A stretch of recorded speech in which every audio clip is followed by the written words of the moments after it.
नेपालको मात्रै होइन कि विश्वमै उत्पीडित देश, उत्पीडित जाति, उत्पीडित समुदाय होइन, त्यो सबै एक ठाउँ ग्लोबल्ली एक ठाउँ नहुने हो भने साम्राज्यवादले त सोहा पार्छ।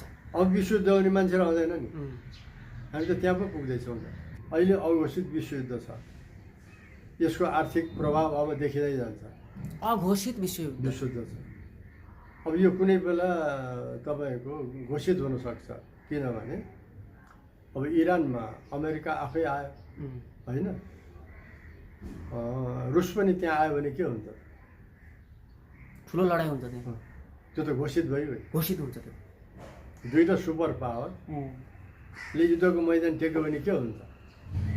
अहिले पनि चिनको सामु अमेरिकामा, अमेरिकाको दाजुमा सस्तै छ, बुझ्नु के हो? त्यसो भएको त्यो प्रविधिको प्रयोग उच्च भएर, उच्च प्रविधि, तपाईँको सस्तो म्यान पावर होइन, आफ्नो चाहिँ स्रोत साधन सबै त्यहीँ छ नि, बाहिरबाट ल्याउनु परेन।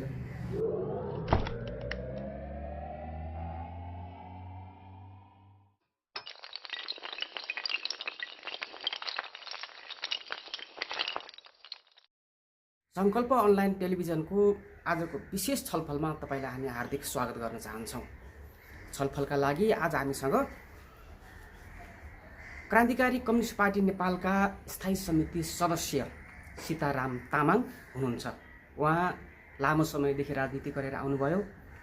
उहाँ त्रिभुवन विश्वविद्यालयको पूर्व प्राध्यापक पनि हुनुहुन्छ र उहाँ खास गरिकन उहाँले चाहिँ नेपालको अर्थतन्त्रको बारेमा गहिरो अध्ययन गर्नुभएको छ र उहाँ एकजना अर्थशास्त्री पनि हुनुहुन्छ। उहाँसँग आज हामी मध्यपूर्वमा भइरहेको लडाइँ के हो, इजरायल इरान लडाइँ र त्यसमा अमेरिका पनि थपिन आयो, त्यो सँगसँगै त्यो लडाइँले विश्वयुद्धको रूप लिने हो कि भन्ने एउटा खालको संसारभरि चिन्ता र त्रासको एउटा चाहिँ वातावरण छाएको छ। यो युद्ध किन सुरु भयो, यो कसरी अन्त्य हुनेछ र यसले के विश्वयुद्धको रूप लिनेवाला छ, यहाँको बुझाइमा के छ, यसको हामी आज गहिरो गरी अध्ययन छलफल अनुसन्धान गर्नेछौँ। सर, कार्यक्रममा तपाईँलाई हार्दिक स्वागत गर्न चाहन्छौँ। धन्यवाद। मैले पहिलो प्रश्नको रूपमा इरान र इजरायलको जुन लडाइँ छ, यो लडाइँ हमास र इजरायलको बिचमा सुरु भएर आयो र अहिले त्यसमा इजरायलले इरानमाथि आक्रमण गरेपछि त्यसको प्रत्याक्रमण फेरि इरानले गरेको छ र त्यसमा फेरि अमेरिका जोडिन आएको छ। अनि अमेरिका जोडिँदै गर्दा फेरि रुस र चाइनाले पनि अमेरिकालाई चाहिँ एउटा खालको धम्कीपूर्ण भाषा बोलेर अब हानिस् भने तँलाई चाहिँ ठिक हुने छैन भनेर एउटा खालको यो अलिक त तनावपूर्ण, विश्वव्यापी रूपमा तनावपूर्ण माहौल देखा पर्यो। यसलाई चाहिँ यहाँले कसरी बुझ्नु भएको छ, म यहाँबाट सुरु गर्छु। धन्यवाद। अहिलेको समसामयिक प्रश्न र विश्वलाई नै हल्लाउने प्रश्न पनि हो यो। अहिले हामीले झट्ट हेर्दा इजरायल र इरानको बिचमा लडाइँ देख्छौँ र यो लडाइँले गम्भीर मोड पनि लिइरहेको छ। त्यसमा अमेरिका इन्भल्भ भएको पनि हामी देख्छौँ। यतातिर चाहिँ इरानको पक्षमा फेरि रुस, चीन, उत्तर कोरिया लगायत मुस्लिम देशहरू पनि चाहिँ इन्भल्भ भइरहेको छ। झट्ट हेर्दा विश्वयुद्ध भयो कि भन्ने त्यो छनक अहिले देख्दैछौँ। यो युद्ध चाहिँ प्रथम त युद्ध आर्थिक कारणले हुन्छ। अब यो शीत युद्धसम्म चाहिँ अमेरिका एकमात्र विश्वको राजनीतिक नेता थियो, एक ध्रुव थियो। त्यसपछि अब एक ध्रुव रहेन, अब एक ध्रुव रहेन, बहुध्रुव भयो। अब जुन ब्रिक्स बन्यो, रुस, चीन, भारत, दक्षिण अफ्रिका, ब्राजिल, अहिले चाहिँ खाडी मुलुक भएर बनेपछि इकोनोमिक्स पनि छुट्टै आयो नि, दुईवटा आयो। पहिला तपाईँको चाहिँ यो विश्व ब्याङ्क, एसियाली विकास ब्याङ्क होइन, WTO भनेको पछि साम्राज्यवादको इकोनोमिक्स थियो। अब काउन्टर आउनु थाल्यो नि त। तीले कसरी आर्थिक गतिविधि गर्छन्? संसारको आर्थिक गतिविधिको कन्ट्रोल नै डलरले गर्छ कि। हजुर। अनि डलरले संसारभरि चाहिँ त्यसको प्र्याक्टिसमा जाने त एसियाली विकास ब्याङ्क भयो होइन, विश्व ब्याङ्क भयो, WTO व्यापारको माध्यमबाट परिचालन। अनि बहुराष्ट्रिय कम्पनीलाई उसैले कन्ट्रोल गर्ने, बहुराष्ट्रिय कम्पनीले विश्वभरि लगानी गर्ने अनि रिटर्न गरेर मजासँग खाएर साम्राज्यवादी धक्को लगाएर बन्दुक देखाएर खाइरहेको थियो। तर ओरल चाहिँ बहुध्रुव भइसकेपछि अब डलरमाथि पनि सङ्कट आउनु थाल्यो। बहुध्रुव भए भन्नुको पछाडिका त्यसका परिणामहरू लक्षणहरू के हुन्? यो कारणले गर्दा बहुध्रुव हुन थाल्यो भन्ने हुन्छ नि। जस्तो अब अमेरिका र चिनको बिचमा व्यापार युद्ध भयो भनेको मतलब अमेरिकाको होल्ड भएको ठाउँमा चिनको चाहिँ व्यापारले के गर्न थाल्यो, त्यसलाई असर गर्न थाल्यो होइन। अब यो सैनिकमा पनि अमेरिकाको होल्ड थियो, रुसले त्यसलाई चाहिँ काउन्टर गर्न थाल्यो। त अहिले आएर इरान जस्तो देशले पनि अमेरिकालाई चाहिँ के गर्यो भने काउन्टर दिन थाल्यो। भनेपछि त उसलाई काउन्टर दिनु भनेको कुनै नयाँ शक्ति आउनु हो नि त अमेरिकालाई। त्यसको निम्ति अब 2-3 शक्तिहरू त जोडिएर आयो। जस्तो ब्रिक्समा आयो नि। ब्रिक्स भनेको त हेर्दा आर्थिक सामान्य हो नि, तर त्यसको पछाडि के छ? विश्व ब्याङ्कको काउन्टर छ, एसियाली विकास ब्याङ्कको काउन्टर छ। अनि यो चाहिँ जुन WTOले विश्व व्यापारमा जुन कन्ट्रोल गर्छु भन्थ्यो त्यही भित्र बसेर चाइनाले कन्ट्रोल गर्थ्यो त्यसलाई। अब अमेरिकाको सामान बिक्नु पर्नेमा त अमेरिकामै चाहिने सामान अहिले के भयो? छ्यापछ्याप्ती। अब अमेरिकन इकोनोमिक्समा चाहिँ चाइनाको चाहिँ दबदबा बढ्यो। त्यसलाई उसले काउन्टर नदिने हो भने इकोनोमिक्स त झरीघरी होइन। त्यस हुनाले त्यो चिनलाई काउन्टर दिनको निम्ति उसले चाहिँ विश्वभरि अहिले जुन लडाइँ योको सृजना गरिरहेको छ त्यो प्रोक्सी थियो भन्ने मतलब आफै इन्भल्भ थिएन, आफू नदेखिएर अरूहरूलाई प्रयोग गरेको थियो। हतियार आफ्नै, सम्पत्ति आफ्नै। जस्तो युक्रेनमा रसियाले युक्रेनमा हान्यो।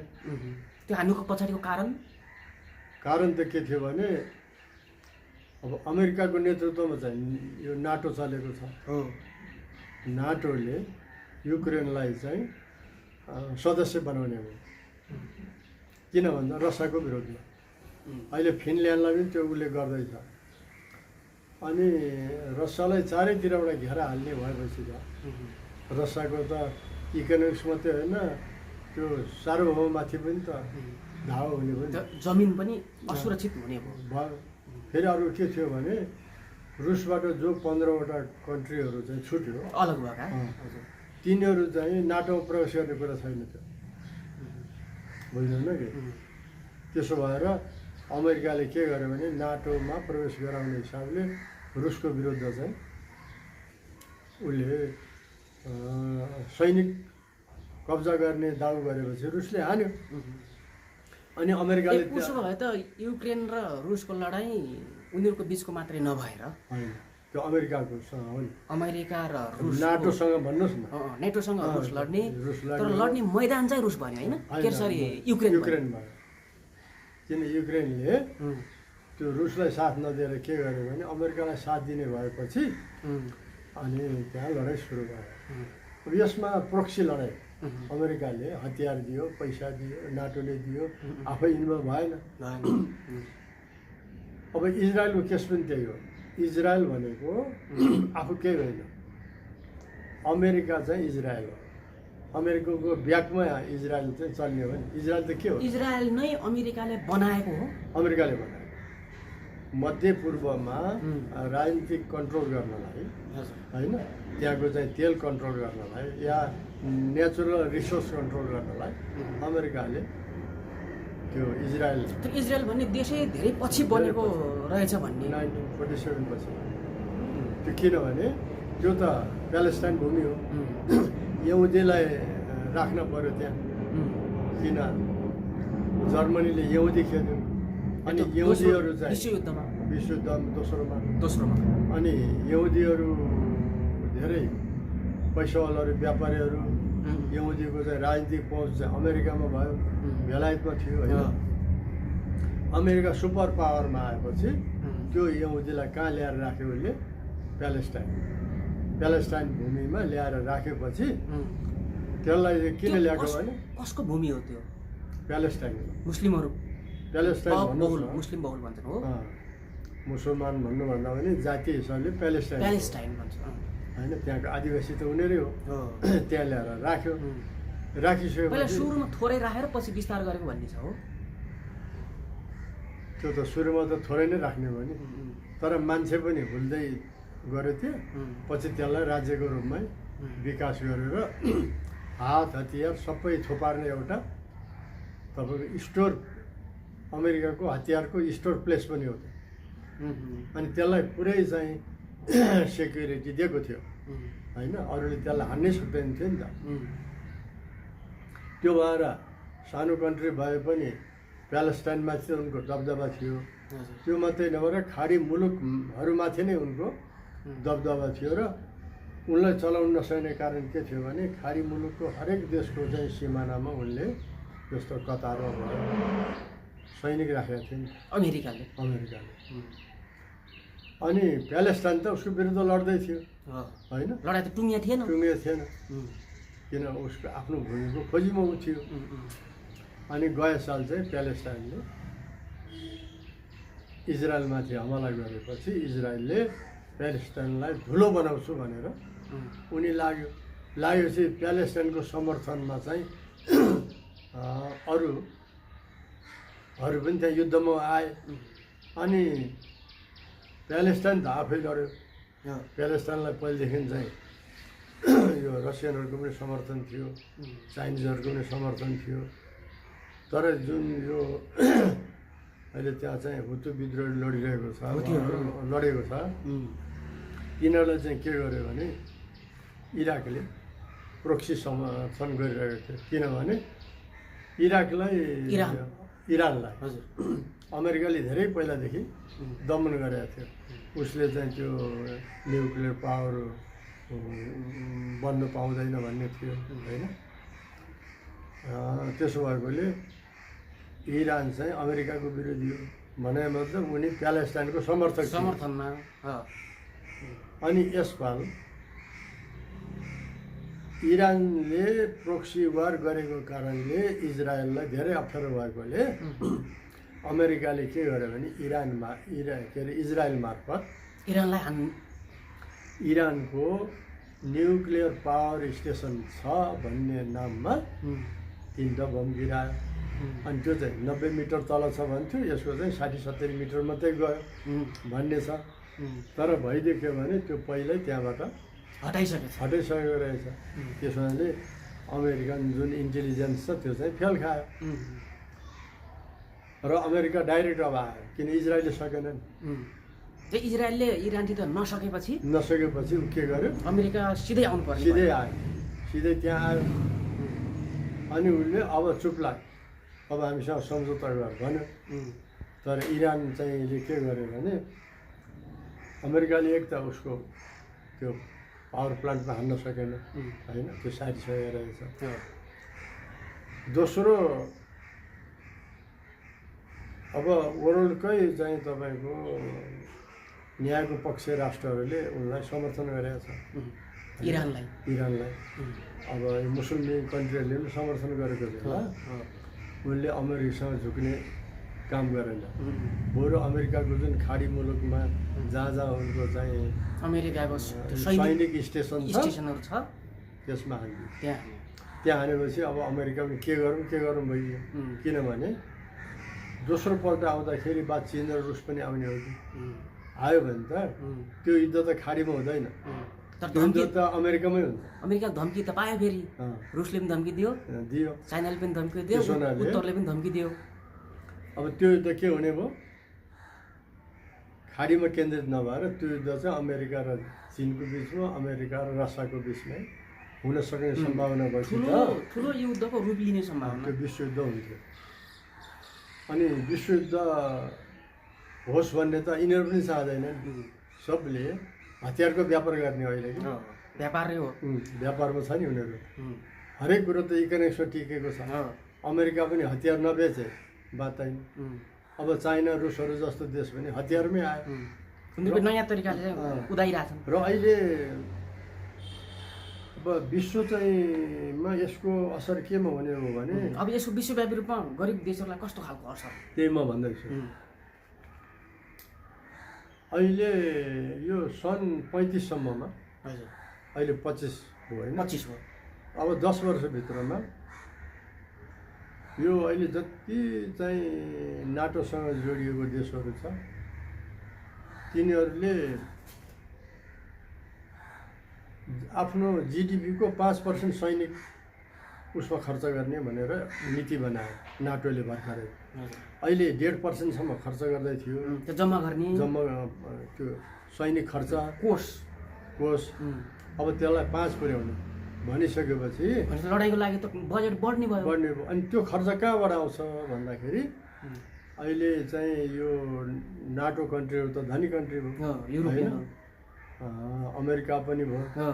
त्यो रकम चाहिँ सामाजिक कोषमा थियो क्या, अहिलेसम्म लगानी गर्दैछ। सामाजिक कोषमा छ, तपाईँको जलवायुमा छ, जे होस् मानवीय सहयोगमा, स्वास्थ्यमा त्यो कोष चाहिँ खर्च हुँदै थियो। अब त्यो कटौती गरेर केमा गर्ने भयो? लडाइँमा खर्च गर्ने भयो। त्यसो हुँदाखेरि विश्वलाई के हुने भयो त भन्दाखेरि यो युएस एड बन्द गर्दैछ भन्ने हल्ला आउँछ नि, त्यो त गरिसक्यो। यस्तो सामाजिक क्षेत्रमा अब अरू जुन बजेट ग्लोबल उनीहरूको नाटोको बजेट थियो त्यो बजेट चाहिँ यो जुन यो ह्युमन डेभलपमेन्टमा अथवा सामाजिक क्षेत्रमा खर्च गर्ने होइन, त्यसरी नै तपाईँको चाहिँ यो जलवायु परिवर्तनलाई रोक्नको निम्ति चाहिँ खर्च गर्ने बजेट थियो। त्यो बजेट चाहिँ अब कहाँ हाल्ने? युद्धमा हाल्ने भनिसकेपछि अब तिनले 5% बढाएपछि त अरू कन्ट्रीले पनि बढाउने भयो नि। त्यो गर्दा युद्ध झन् बढ्ने सम्भावना।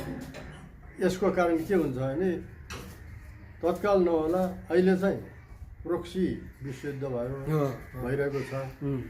तर सम्भावना के हो भने विश्वयुद्ध नभए नछोड्ने ठाउँमा अब किन मान्छेले हतियारमा लगानी गर्न थाल्यो। हतियारमा लगानी नगर्ने उसको देशै नबाँच्ने भयो नि होइन। जस्तो चिनले चाहिँ लगानी गर्ने भयो, अब भारतले गर्नुपर्ने भयो। प्राकृतिक स्रोतमा पनि लगानी बढिरहेछ अरे हो। प्राकृतिक स्रोतलाई अब यता हाल्ने भयो युद्धमा। प्राकृतिक स्रोतको जुन हामीले खर्च गर्दै थियौँ नि, प्राकृतिक स्रोत भन्नाले यो जुन वायुमण्डल बचाउने कुरा छ नि, जलवायु, त्यसलाई चाहिँ त्यसमा गर्ने खर्च अब हामी कहाँ गर्दैछौँ? युद्धमा गर्ने भयो, युद्धको हतियारमा गर्ने भयो। अनि एउटा यो ब्रिटिस अर्थशास्त्रीले हिजोकै अस्तिले नि एउटा लेख लेख्यो क्या। अहिले यिनीहरूले जुन यो 30 सम्ममा 35को कुरो छोड्नुहोस्, सन् 30 सम्ममा जुन युद्धमा खर्च गर्ने छ त्यसलाई चाहिँ डलरको ढ्याकेमा 4वटा पिलर बनाएर ढ्याके राख्ने हो भने चन्द्रमा ट्याक्कै छुन्छ अरे। त्यति पैसा युद्धजन्य हतियारमा खर्च गर्दैछ। भनेपछि त तयारी गर्दैछन् पृथ्वीबाट चन्द्रमामा चाहिँ भर्याङ बनाएर 4वटा पैसा धनको थुप्रो लाउँदा ट्याक्कै पुग्ने त्यहाँ पुग्ने त्यति खर्च चाहिँ कहाँ गर्दैछ? युद्धमा गर्दैछ। भनिसकेपछि अब इन्भाइरोमेन्टल पनि संसार यिनीहरूले धुवा बनाउने भयो, पुरै वातावरण प्रदूषित पार्ने भयो। प्रदूषित धुवाले त्यसले गर्दा उत्पादन हुँदैन, लगानी पनि उत्पादन नगर्ने भयो। फेरि सामाजिक सुरक्षामा चाहिँ जुन खर्च गर्दै थियो त्यो पनि घटाएपछि के हुन्छ? ठुला कन्ट्रीमा पनि इकोनोमिक्स हाहाकार हुन्छ, उत्पादनमा हाहाकार हुन्छ। अब हामी जस्तो माई खानेलाई के होला? हाम्रो आफ्नो उत्पादन पनि छैन। के हुन्छ? डोनेसन कम आउँछ विदेशबाट। अब हाम्रो म त के देख्दैछु भने हाम्रो आफ्नो अस्तित्व अब रहन्छ कि रहँदैन। किन भन्दाखेरि यो विश्वयुद्धले सबै देशमा युद्ध पुर्याउँछ। जस्तो अस्ति के गर्यो? भारत र पाकमा लडे। त्यो लडाइँको पनि फेरि प्रसङ्ग छ। त्यो लडाइँले के गर्यो भने पाकिस्तान चाहिँ भारतसँग लड्न तयार रहेछ भन्ने देखायो। पाकिस्तान कमजोर छैन भन्ने देखायो। अनि बङ्गलादेशले पनि के गर्यो भने पाकिस्तानसँग भारत लड्छ भने टिस्टा पूर्व उम्, हामी चाहिँ भारतबाट छुट्याइदिन्छौँ ए अलग गरिदिनु भएर बङ्गलादेश धाक दिएपछि ऊ पनि हतियारमा रहेछ नि। ऊ पनि बलियो भएर बसेर रहेछ। अब हामी के छौँ? हाम्रो यो सेनाले के गर्छ? हाम्रो राजनीति कहाँ छ? नेपालको सेनासँग कुनै पनि बेला हतियार छ र ठुलो भारतले पाकिस्तानलाई जुन धम्कायो त्यसरी हामीलाई धम्कायो भने के हुन्छ? हामी फेरि एमसिसी छ, अमेरिका पनि डाइरेक्ट यहाँ आउँछ। किन? अमेरिकाको त ग्लोबल पोलिसी के हो भने चिनको विरुद्ध हो। अनि त्यो भारत भएर नेपाल आउँछ।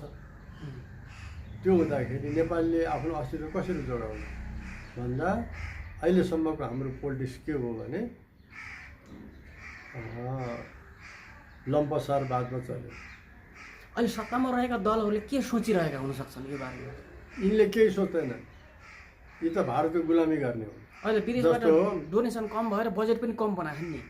जस्तो पाकिस्तान र भारतको लडाइँ हुँदा भारतले आफूले घटना घटाएर पाकिस्तानलाई भनेर पाकिस्तानलाई लान्छना लगाएर बिहारको चुनाव जित्ने त्यो मोदीको खेल हो त्यो खोल।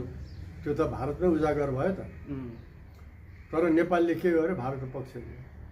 उसले त हामी तटस्थ हौँ, सही कुरा छानबिन गर, के हो त्यो भन्नु पर्थ्यो नि। सत्य त त्यो छानबिन गर भन्नुपर्नेमा ठ्याक्कै भारतको पक्ष लिएर बोलिहालेको भन्दाखेरि ठ्याक्कै बोलिहाल्नु पर्ने। फेरि किन लियो होला भन्दाखेरि अब हामी कल्पना गरौँ आफ्नो केही नभएपछि मालिकको सेवा गर्नुपर्छ। नत्र हामी सैनिकरण हुनु परेन। राज्य भनेको सेना हुँदैन, सेना भनेको पावरफुल हुँदैन। 2 महिना लड्न सक्ने क्षमता आफ्नो हुनु पऱ्यो नि त। अनि पो अन्तर्राष्ट्रियकरण हुन्छ त, होइन? इरान चाहिँ अहिले 1 महिना 12-15 दिन लड्दै अन्तर्राष्ट्रियकरण भएन? भइसक्यो। शक्तिको रूपमा सबले चिन्ने भइसक्यो। आइसक्यो। अब विश्व एउटा नेता, सैनिक नेता भयो त भइहाल्यो। अनि नेपाल किन? हाम्रो पोलिसी के छ भन्दा हाम्रो भ्रष्टाचार गर्ने, लुटेर खाने। संसदीय व्यवस्था भनेको त्यसै भ्रष्ट व्यवस्था। अब यिनी कस्ता भए? हुँदा हुँदा बाहिर जाने केटाकेटीको पनि भिसा प्रकरणमा घुस खाने। अहिले तपाईँ त्यहाँ एउटा काम गर्न जानुहोस्, कर्मचारीले पैसा नलिई तपाईँको कामै गर्नु, पैसा नभएर कामै गर्दैन। न्यायमा त्यस्तै छ, सुरक्षामा त्यस्तै छ, प्रशासनमा त्यस्तै छ। राजनीति भ्रष्ट भएपछि त सबै भ्रष्ट हुन्छ नि त। राजनीति खराब भयो भने त्यसको अरू क्षेत्रहरू पनि सब डामाडोल हुने रहेछ। त्यसो हुनाले अहिले के हो भने हाम्रो मुलुकको समस्या नै पहिलो त भ्रष्टाचारको समस्या हो। अनि फेरि यही बेलामा फेरि अब राजतन्त्र फर्काउनु पर्छ, अब चाहिँ दलहरूले सहा पारे खतम पारे, अब चाहिँ फर्काउनु पर्छ भनेर एक थरी एउटा समूह फेरि लागिरहेको थियो। त्यो त भन्न पायो नि। त्यो त फेरि किन भन्न पायो भने फेरि सेल आयो। फेरि तपाईँ घरमा राम्रोसँग व्यवस्था चलाउन सक्नुहुन्न भने दाहिने बायाँ लेफ्ट राइट सबैबाट तपाईँमाथि आक्रमण हुन्छ नि त। अब यो त भ्रष्टाचारमा लिप्त भयो, देश त चलाएन नि त, विकाससँग त जोडिएन। यसले प्रविधिको विकास पनि गरेन, भएको अलिअलि उद्योग पनि बेच्न थाल्यो। त्यो त बेचेर खाने भयो। निजीकरणतिर धमाधम गइरहेको छ ओली सरकार। यसको अर्थ के हो भने हिजोको गुमेको स्वर्ग पाइन्छ कि भनेर उफ्रिनु पनि त पायो नि त उसले, होइन? पाए पनि नपाए पनि चुरफुरी गर्न पायो। त्यो चुरीफुरी गर्दैछ। यद्यपि त्यो लागु हुने कुरो छैन, किन इतिहासले। इरानमा पनि त्यहाँको राजाका सन्तानहरूले अब फेरि फर्किन सकिन्छ कि भन्ने एउटा खालको कोसिस गरिरहेछन्, गर्छ नि भन्ने सुनिन्छ। त्यो त गर्छ, तर इतिहासले फ्याँकेको चिज त्यो फर्केर आउँदैन। तर उसले गर्न पाउँछ। तर मुलुक के गर्यो भने यिनले डुबायो। अब कहाँ डुबाउँदैछ? विश्वयुद्ध भयो, अनि भारत र चीन, अमेरिका र चीनको युद्ध भयो भने हामी कहाँ हुन्छौँ? हाम्रो अस्तित्व रहन्छ मुलुकको? हाम्रो सैनिक शक्ति के? पक्ष विपक्ष। अहिले तपाईँलाई 2टा कुरो म सुनाउँछु। एउटा नेपालको सेना स्वतन्त्र छैन। भारतको सेनापति नेपालको पनि सेनापति, मानार्थ सेनापति हो। अब नेपालको पनि भारतको हो। तर नेपालको चाहिँ भारतको मानार्थ मात्रै हुन्छ, भारतको चाहिँ नेपालमा के हुन्छ? बलियो कन्ट्रीको सेनापति मानार्थ मात्रै हुन्छ कि अर्डर लाउँछ? आदेश गर्ने अधिकार सहितको होइन गरिहाल्छ नि हाम्रो पक्षमा आऊ लु त नगर त भनेपछि के गर्ने अनि अर्को के छ भने भन्नै पर्ने कुरा नेपालको पैसा अहिलेसम्म स्वतन्त्र छैन नि भारतसँग ट्याली छ नि आफ्नो पैसा तपाईँसँग स्वतन्त्र छैन भने तपाईँले खर्च गर्न पाउनुहुन्छ तपाईँ गोजीको पैसा सबै हिसाब बुझाउनुपर्छ बिहान बेलुकै अनि यस्तो देशको बासिन्दा जसको पैसा स्वतन्त्र छैन जसको सेना स्वतन्त्र छैन हामी कस्तो राजनीति गर्दैछौँ त्यही भएर राजनीति परिवर्तन चाहियो नि यो व्यवस्थाको विरुद्धमा किन हामी गएको भने अब यो व्यवस्थाले देश टिकाउँदैन भ्रष्टाचार गर्ने आफ्नो ठाउँमा छ संविधान नियम कानुन नै पुरै नयाँ बनाउनु पर्ने ठाउँमा आयो देश यो संविधानले कहाँ काम गर्यो यो संविधानमा त्यस्ता फटालाई राख्यो क्या यो संविधानको उपज हो नि यो ओली र चाहिँ यो शेरबहादुर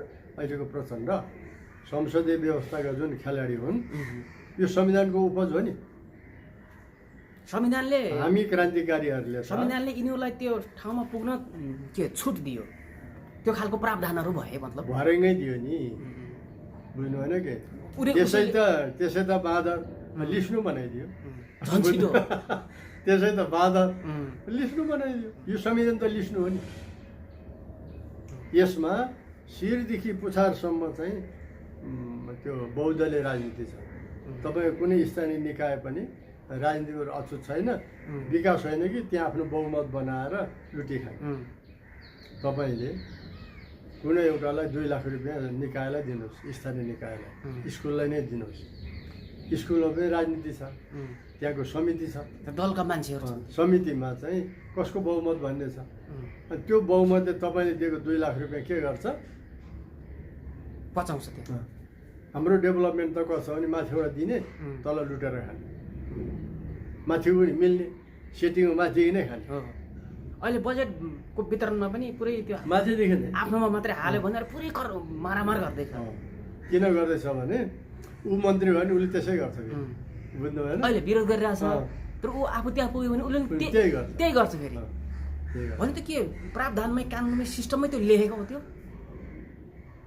संविधानले दियो नि लिस्नु बनाइदियो होइन निर्णय गर्ने खर्च गर्न पाउने अधिकार माथिकालाई भनेपछि हाम्रो मुलुक त विकाससँग छिमेकी मुलुकहरूसँग आफ्नो चाहिँ वर्चस्व कायम गरौँ भन्नेमा छैन लुटेर खाने सकुन्जेल लुटेर खाने नसके जे हो अनि हामी अन्य ठाउँ पुगेपछि अन्तर्राष्ट्रियसँगै फेरि घरेलु राजनीतिमा आएर फेरि होइन यो मैले किन भनेको भने विश्व चाहिँ अहिले अघोषित विश्वयुद्ध छ यसको आर्थिक प्रभाव अब देखिँदै जान्छ अघोषित विश्वयुद्ध छ अब यो कुनै बेला तपाईँको घोषित हुनसक्छ किनभने अब इरानमा अमेरिका आफै आयो होइन रुस पनि त्यहाँ आयो भने के हुन्छ ठुलो लडाइँ हुन्छ त्यो त घोषित भयो घोषित हुन्छ त्यो दुईटा सुपर पावरले युद्धको मैदान टेक्यो भने के हुन्छ घोषित त्यसले त विश्वमा यस्तो एउटा हलचल ल्याउँछ कि विश्वमा भोकमारी कति बढ्ला तपाईँ कल्पना गर्नुहोस् तपाईँलाई उत्पादन कहीँ हुँदैन अहिले हामी कहाँ त उत्पादन नभएको त बाँदरको कारणले हाम्रो सरकार जब बाँदर खेद्नु नसक्ने सरकार पैसा लिएर खाने त्यो पनि कसले दिएको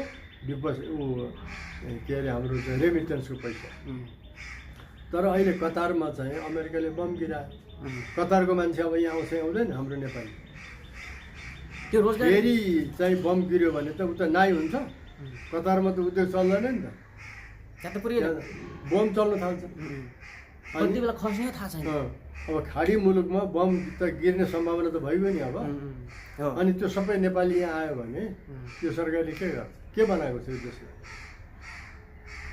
हामीले हाम्रो देशलाई त टाढ बनायो नत्र हाम्रो देशमा उद्योग धन्दा हुनुपर्ने होइन मल कारखाना हुनु पर्दैन आफ्नो बिजुली छ बिजुलीले मलमा चाहिँ सस्तो बिजुली हालेर मल सस्तो बनाएदेखि त भारतमा बङ्गलादेशमा मल त बिकेकै गर्छन् तर हामी के गर्छौँ सस्तोमा बिजुली भारतलाई दिने बङ्गलादेशलाई दिने पाकिस्तानलाई दिने तिब्बतलाई दिने अनि कमिसन खाएर मार्ने आफूले कारखाना नखोल्ने अनि हामी इकोनोमिक्समा टाट भएपछि हाम्रो मान्छे भोलि के हुन्छ? नेपाली बाँच्ने आधार कहाँ हो? न धनमा हामी बलियो छौँ, न म्यान पावर हामीसँग छ। अब तपाईँ 10 वर्षमा यसरी विदेशमा म्यान पावर जाने हो भने नेपालमा युवै रहँदैन, अनि डेभलप कहाँबाट हुन्छ? अनि के छ जस्तै अब यो बहुध्रुवीय राजनीति जुन स्थापना हुँदैछ नि, त्यसको लागि युद्ध अनिवार्य हो कि आफ्नो आफ्नो गतिविधि गरे हुन्न? यो अर्थशास्त्र व्यापार भने कस्तो छ भने त्यो बेला बेलामा विश्वविद्यालय मात्रै त्यसलाई कन्ट्रोल गर्छ, एउटाले अर्कालाई निषेध गर्छ। निषेध गर्नु परेन। पहिलो विश्वयुद्ध पनि त्यही हो, दोस्रो पनि त्यही हो। एउटा समूहले अर्को समूहलाई निषेध नगरिकन बजारमा निषेध गर्ने या तिनीहरूले भागभन्डा गर्ने, यहाँसम्म हामी जाने त्यहाँसम्म तिमी नजाने भन्नु पऱ्यो नि। बजारमा आफ्नो माल कहाँसम्म पुर्याउन पाउने, कहाँसम्म काहीँ न काहीँ सम्झौता ठाउँमा पुग्नुपर्छ, होइन? होइन भने के निषेध गर्नु पर्यो? अब हुँदा हुँदा के हो भने जसले सस्तोमा माल बेच्न सक्दैन त्यो आफै निषेध हुने भयो। अब त अमेरिका निषेध हुँदैछ कि, अमेरिकाको जुन सामान छ नि अमेरिका सामान चीनको भन्दा त 3 गुणा महँगो छ। महँगो हुन्छ भन्छ, त्यो कारण चाहिँ के हो? त्यहाँको प्रोडक्सनै महँगो भयो। सुरुदेखिको लगानी नै महँगो छ, फेरि चाहिँ त्यहाँ लेबर खर्च महँगो भयो, किन ऊ त साम्राज्यवादी हो। अहिले 2 रुपियाँ दिएको ठाउँ उसले 10 रुपियाँ दिएको छ। त्यहाँको ट्यालेन्ट मजदुरहरू तान्नको लागि हो त्यसो गरे। त्यो पनि हो, त्यहीँको मजदुरहरूको लागि पनि त उनीहरूको त पर क्यापिटा इन्कम धेरै माथि छ नि त। अनि पर क्यापिटा इन्कम मिनिमम त दिनु परेन? इकोनोमिक्सको नियम के हुन्छ भने मिनिमम स्यालेरी त दिनु पर्यो। त्यही स्यालेरी पनि यहाँको भन्दा 20 गुणा हाई छ। त्यो हुनाले उत्पादन पनि उसको हाई हुने भयो। आन्दोलन नहोस् भनेर पनि दिनु पर्यो, देखाउनको लागि पनि दिनै पर्यो। होइन, इकोनोमिक्सले पनि दिनु पर्यो। धेरै कमाएपछि धेरै अलि। तपाईँ चाहिँ अरबपति हुनुहुन्छ, तपाईँको छोरा चाहिँ 10 रुपियाँमा काम गर्छ त गर्दैन? उसलाई पनि कम्तीमा 1-2 हजार त दिनु पर्यो नि त। लाख रुपियाँ त उसले आश गरिहाल्छ, नत्र फाइट गर्छ। हामी काम गर्दैनौँ भने तपाईँ काम त घाटा गयो नि, काम त रोकिन जान्छ फेरि। त्यसो भएकोले त्यसो हो भने जस्तो चाहिँ चाइनाको रसियाको मालहरू जुन छ्यापछ्यापी बजारमा छ, अमेरिकी बजारमा पनि छ भन्छ नि, यिनीहरूको सस्तो हुनुको कारण चाहिँ के हो त? चाइनिजहरूको सामान चाहिँ होइन, उसको आफै श्रम गर्छ, प्रोडक्सन पनि आफै गर्छ। इकोनोमिक्समा के हुन्छ भने श्रम आफ्नो छ, प्रोडक्सन आफ्नो छ, स्रोत साधन पनि आफ्नो छ भने स्वत त्यहाँ लगानी कम हुन जान्छ, कम लगानी हुन्छ नि, आफ्नै म्यान पावरले गर्छ नि।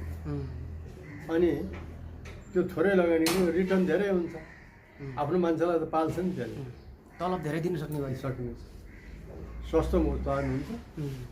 अनि आफ्नो श्रम बजार पनि आफ्नो पनि ठुलो छ, बुझ्नुहुँदैन कि? अनि अमेरिकाले जतिसुकै त्यसमा ट्यारिफ लगाए पनि त्यो चीनलाई मुकाबिला गर्नु सक्दैन। कति लगाइदिने? 100% भन्नु जस्तो 2 रुपियाँमा चीनमा सामान बन्यो, 100 लाउँदा 4 रुपियाँ भयो, डबल हुन गयो। त्यति त हो। अब अमेरिकामा त्यही सामान चाहिँ 20 रुपियाँको छ, महँगो परिसक्यो। अनि अहिले पनि चीनको सामान अमेरिकाको दाजुमा सस्तै छ, बुझ्नुहुँदैन कि?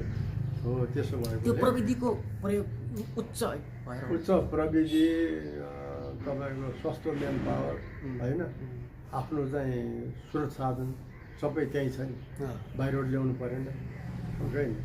अब तेल पनि कमै चीनले लिन्छ, त्यो पनि रुसबाट लिन्छ, सस्तोमा लिन्छ, आफ्नो पनि छ। अब हाम्रो यहाँ हाइड्रो छ, तर हाइड्रोलाई हामीले के गर्यो भने कच्चा पदार्थ बनाएनौँ, कच्चा पदार्थै बेच्दियौँ नि।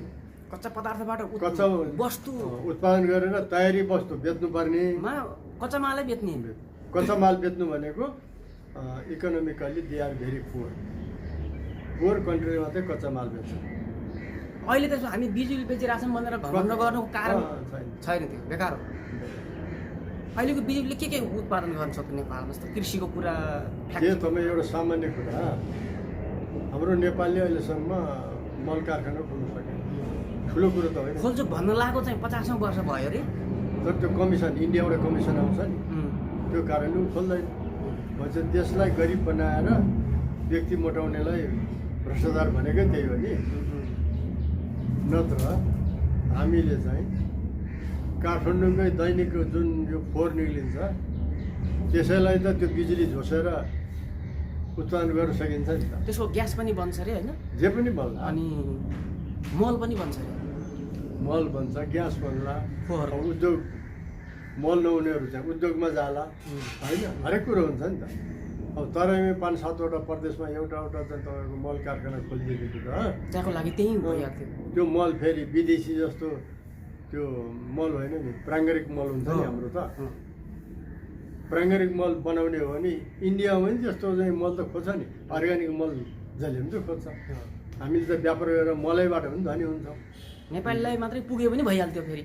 नेपालीलाई विदेशबाट किन्न कम पर्थ्यो नि त। नेपालले पनि हुन्थ्यो, हामी विदेश पनि पठाउन सक्थ्यौँ, बेच्न सकिन्थ्यो।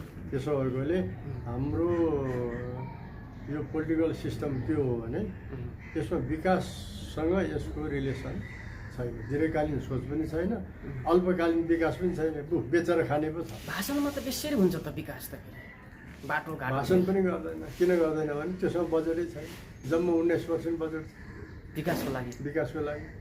अनि 81% बजेट के छ भने राजनीति र प्रशासनिक खर्च, तलब भत्तामा जान्छ। कति करोड अहिले माननीयलाई दिने भनेको छ। त्यो के चुनाव खर्च दिने, अब त्यो विकास हुन्छ? त्यो बाँडेर खाइसकिन्छ है त्यस्तो बजेट। गरिब देश हो भने त्यो पैसाको दुरुपयोग। हामीले त के गर्नुपर्छ भने एक पाइको सदुपयोग गर्नुपर्छ।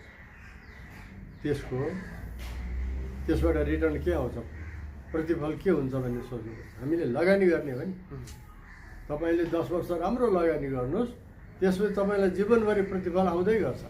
त्यसले तपाईँ चाहिँ उद्योग धन्दा तपाईँ जे पनि चाहिँ गर्दै जानुहुन्छ होइन, तपाईँको प्रोफाइल हाई हुन्छ नि त। हामी चाहिँ कहाँ पुग्यौँ, सबभन्दा गरिब मुलुकमा किन झऱ्यौँ भने हाम्रो राजनीति भ्रष्टाचारी हो। त्यो भ्रष्टाचार राजनीतिलाई यो सिस्टमले सघायो। त्यसैले यो सिस्टम खराब, यो सिस्टमको विकल्पमा अब चाहिँ यसको विकल्प के हुनसक्छ? मान्छेले विकल्प चाहिँ धेरैले धेरै थरीका दिने भए होइन, खास नेपाल सुहाउँदो विकल्प चाहिँ अब के हुनसक्छ? यसमा म एउटा यो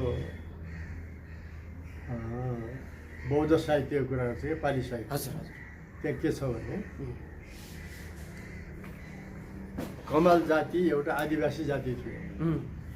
अनि गौतम बुद्ध घुम्दै त्यहाँ आफ्नो धर्म प्रचार गर्दै गए।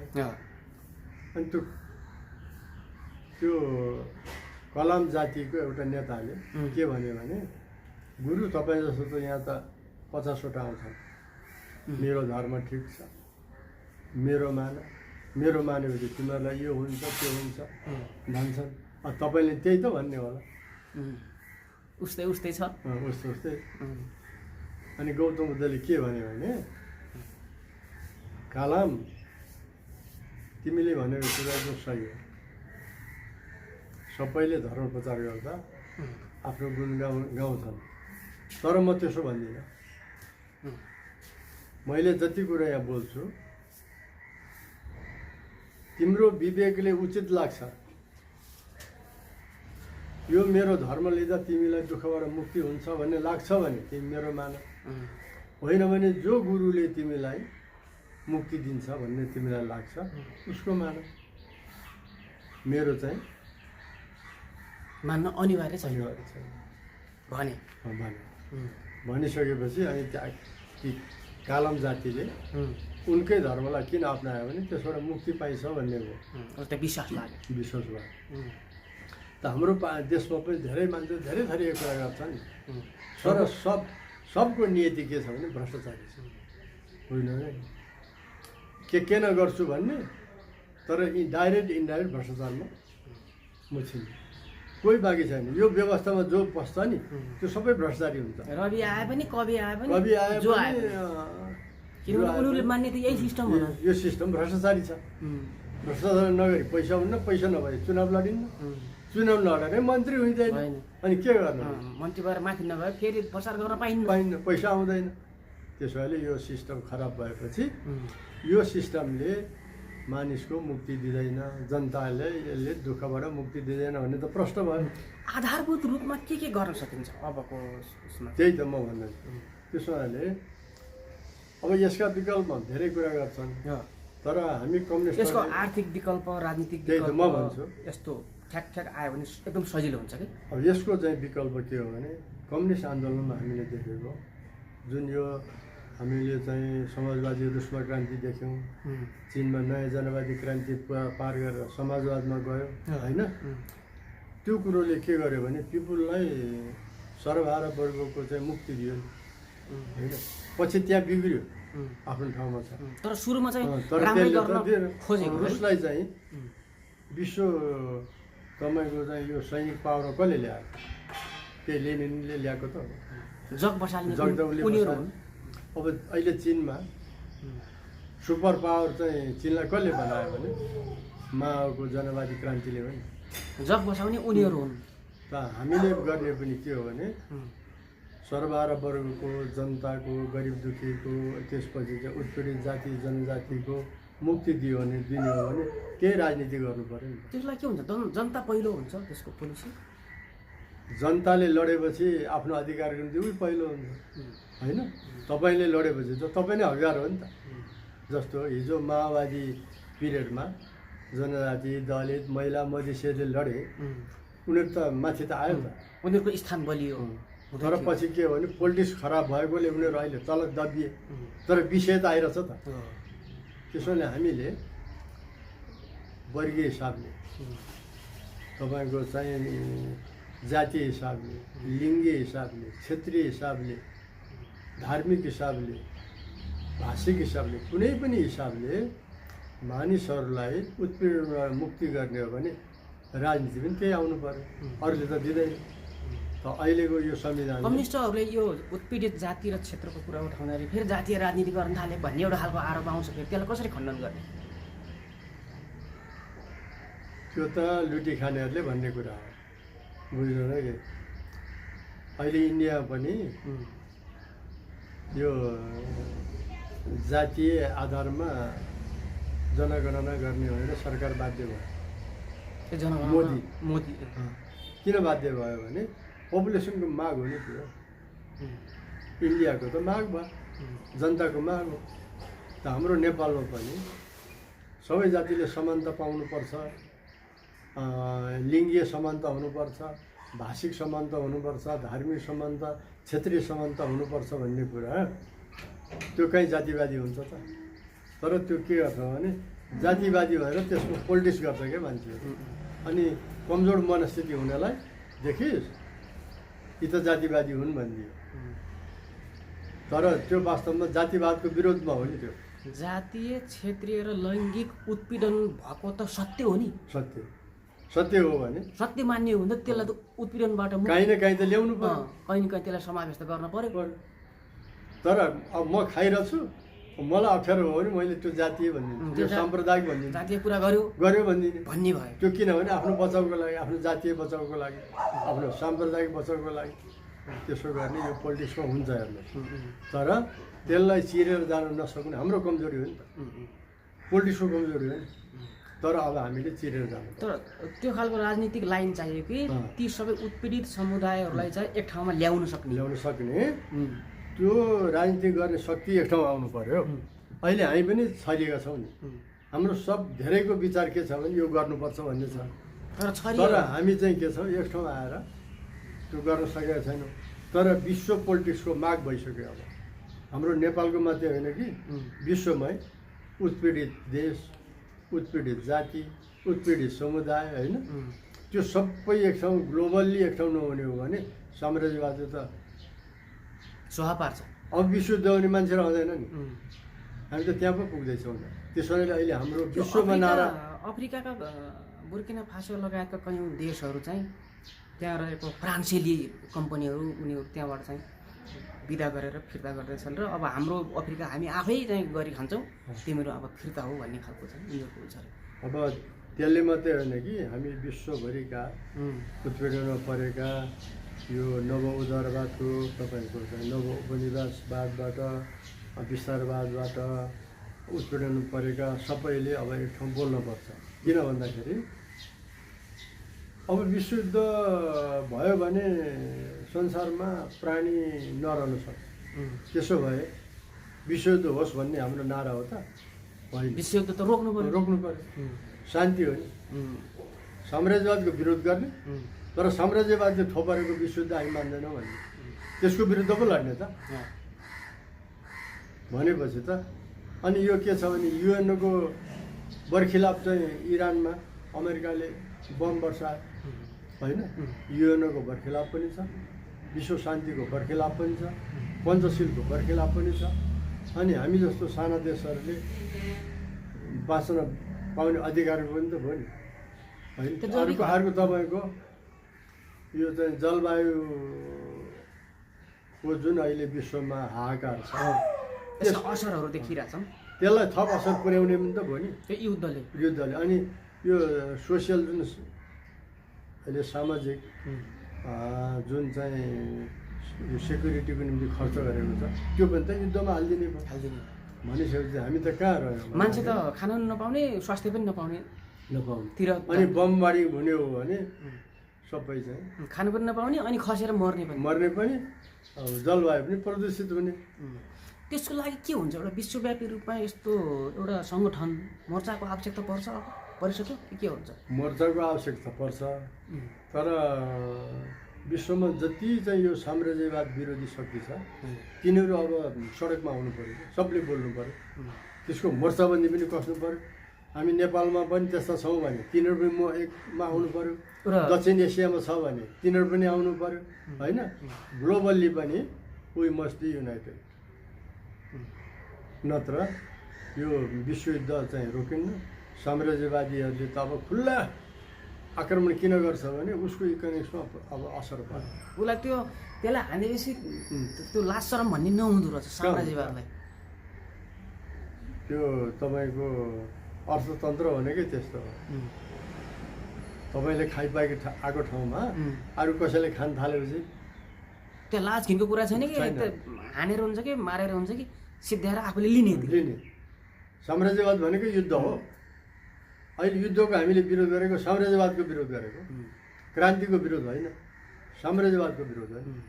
त्यसको विरोध, साम्राज्यवादको विरोध विश्वव्यापी गर्नुपर्छ, हामीले पनि गर्नुपर्छ, तपाईँ हामी सबैले गर्नुपर्छ, बाँकीको हैसियतले पनि गर्नु पऱ्यो, अन्य सोसियल हिसाबले पनि गर्नु पऱ्यो होइन। अहिले हामी चाहिँ 8-10वटा पार्टी भएर अस्ति एउटा कार्यक्रम पनि गऱ्यौँ। अहिले हामीले धेरैलाई आह्वान पनि गरेका छौँ। यो अरूमाथि अन्यायपूर्ण युद्ध थोपर्ने जुन नीति छ साम्राज्यवादको, त्यसको चाहिँ विरोध गर्नुपर्छ, विश्वव्यापी गर्नुपर्छ। हामीले एकदमै खुलेर यसको विरोध गर्नुपर्छ। यसले गर्दा के हुन्छ भने हाम्रो यहाँको भ्रष्टाचारलाई पनि रोक्न मद्दत गर्छ, किन हामी पावरमा आउँछौँ नि। अनि विश्वव्यापी जुन भ्रष्टाचार छ, अन्याय छ, देशहरूमाथि अन्यायहरू छ, त्यसलाई रोक्न पनि मद्दत गर्छ। त्यसो भएकोले अहिले चाहिँ नेपालमा भ्रष्टाचारको विरुद्ध, विश्वव्यापी चाहिँ साम्राज्यवादको विरुद्ध दुईवटा लडाइँ अहिले एकदम त्यो टटकारो आवश्यक छ, तत्काल आवश्यक, हामीले लागि नै पर्छ। तपाईँहरू छ पत्रकारहरू पनि अब त्यता सोचिनु पर्यो। त्यो सम्भावना कति रहन्छ? सम्भावना त यो युद्धले ल्याउँछ, त्यसलाई युनाइट कसरी गर्ने अलिकति प्रब्लम हुन्छ। तर अहिले तपाईँको विश्वव्यापी यो आज उठेको छ। अब एउटा आइकोर भन्ने संस्था छ, त्यसमा 40-42वटा कम्युनिस्ट पार्टी या अर्गनाइजेसन सङ्गठित छ। त्यसले नै कार्यक्रम दिन थालिसक्यो। यहाँ हामीले पनि अस्ति दियौँ, इन्डिया पनि कम्युनिस्ट। त्यस्तै गरी क्षेत्रीय स्तरको राष्ट्रिय अन्तर्राष्ट्रिय स्तरका सङ्गठनहरू बनाएर त्यो मार्फत बनेको पनि छ। त्यो मार्फत गतिविधि गर्दाखेरि मान्छेमा एउटा खालको विश्वास होइन पैदा हुन्थ्यो कि त होइन, बनेको पनि छ, त्यसले कार्यक्रम सुरु पनि गरेको छ। अब हामीले पनि त्यो लगायत आफूले पनि बनाएर सडकमा आउने नेपालको सन्दर्भ अनुसार गर्नु पर्यो। हुन्छ, हामी कार्यक्रमको अन्तिमतिर आइपुग्यौँ। जाँदा जाँदै हाम्रो यो आजको छलफलमा छुटेको केही विषय छ भने छोटोमा राखिदिनुहोस्, त्यसपछि बिदा हुन्छौँ। धन्यवाद। अहिले छुटेको त नभनौँ, तर हामीले गर्नुपर्ने कुरो के छ भने यो विश्वको जुन साम्राज्यवादी मुभमेन्ट छ नि त्यसलाई हामीले एक रूपमा बुझ्दैनौँ क्या। भनेको त्यो जुन साम्राज्यवादी गतिविधि भएको छ हजुर त्यसको विरोध गर्नको निम्ति हाम्रो बुझाइमा एक रूप आउनु पर्यो। साम्राज्यवादले युद्ध चाहिँ हिजो प्रोक्सी भएर इजरायल मार्फत थोपरेको थियो, अहिले आफै पनि चाहिँ इरानमा आयो भने चाहिँ अरू ठाउँ पनि आउँछ नि। त्यो ऊ त बहुलाएको छ नि होइन, उसको आफ्नो शक्ति खतम हुँदैछ भने त्यो बहुलाएको छ, जहाँ पनि जे पनि गर्न सक्छ। त त्यसको विरुद्ध चाहिँ के हो भने विश्वमा चाहिँ र हाम्रोमा पनि सबैले बुझ्नु पर्यो, एक रूप भएर चाहिँ त्यसको विरोध चाहिँ अहिले गर्नुपर्छ। भनेको यो नेपालमा चाहिँ युद्ध भनेपछि जस्तो द्वन्द्व पक्षीय देशहरू हुन्छ नि उनीहरूको सबैको विरोध होइन कि त्यहाँ न्याय र अन्याय छुट्याएर न्यायिक युद्ध कसले लडेको छ होइन, अन्यायपूर्ण युद्ध कसले थोपरेको छ भन्ने कुरा छुट्याउन सक्ने नेपालीहरूको त्यो चेतनाको स्तर पनि कम जस्तो लाग्छ मलाई। सामान्य जनताको त हामीले कुरा गर्नु हुँदैन। जनता त तर जनता हाम्रो के छ भने सरकारमा बसेकाहरूको पनि चाहिँ त्यो तिनीहरू नजान्ने होइन, तर गलत उद्देश्यले प्रेरित छन् क्या। जस्तो इजरायलको पक्ष लिने भारतले, भारतको पक्ष लिने नेपालले ल हेर्नुहोस्, नेपालको शासकले युक्रेनको पक्ष लिने लानु भनेपछि त यी शासकहरूले गलत गर्यो भन्दैमा यो आम जनताले हतरपत्त बोल्नुपर्ने कारण त्यो भएर हाम्रो के भयो भने बुझाइमा यो हामी जो साम्राज्यवादको विरोध गर्छौँ नि हजुर त्यस्तो शक्ति र व्यक्तित्वहरूको बुझाइमा एक रूप आउनु पर्यो। अहिले हाम्रो चाहिँ एउटा त्यो हो, नेपालमा भ्रष्टाचार छ भन्ने कुरामा पनि हाम्रो एक रूपता आउनु पर्यो क्या। सरकारमा बस्ने त छैन भन्छ नि त, छैन भन्छ उल्टा, तर हाम्रोमा एक रूप हुनु पर्यो। यसो भयो भने हामीले दुइटै लडाइँ सँगै लड्न सक्छौँ। त्यसैले मेरो अनुरोध के छ भने साम्राज्यवादले जुन अहिले गलत तरिकाले युद्ध थोपरिरहेको छ त्यसको हामीले विरोध गर्नु पर्यो। नेपालमा पनि हाम्रो सरकारले साम्राज्यवादको पक्ष लिन्छ भने या चाहिँ विस्तारवादको पक्ष लिन्छ भने त्यसको विरोध पनि लड्नु पर्यो र मुख्य भ्रष्टाचारको विरोध चाहिँ अहिले लडेर मात्रै हामीले आफू पनि मुक्ति पाउँछौँ, विश्वमा तपाईँको शान्ति बहाल गर्न पनि हामीले उता पनि सहयोग पुग्ने भयो, सहयोग पुर्याउँछौँ। यहाँ पनि व्यवस्थामा परिवर्तन आउनु पर्यो भने यो दुईतिर हाम्रो लडाइँ त्यहाँ छ। यहाँको जनताको दुश्मनलाई पनि हामीले अहिले ठिक गर्न सक्छौँ, ठिक गर्न सक्छौँ, ग्लोबल्ली दुश्मनलाई पनि हामी चाहिँ ठिक गर्न मद्दत पुर्याउन सक्छौँ। यति हो। हस्, तपाईँको व्यस्त समयको बावजुद पनि यो महत्त्वपूर्ण विषयमा आफ्नो धारणा राख्नुभयो, तपाईँलाई धेरै धेरै धन्यवाद छ र आगामी दिनमा फेरि यस्तै महत्त्वपूर्ण विषयमा छलफल गरौँला भन्दै आजलाई भने बिदा हुन्छौँ। नमस्कार। धन्यवाद मौका दिनुभयो।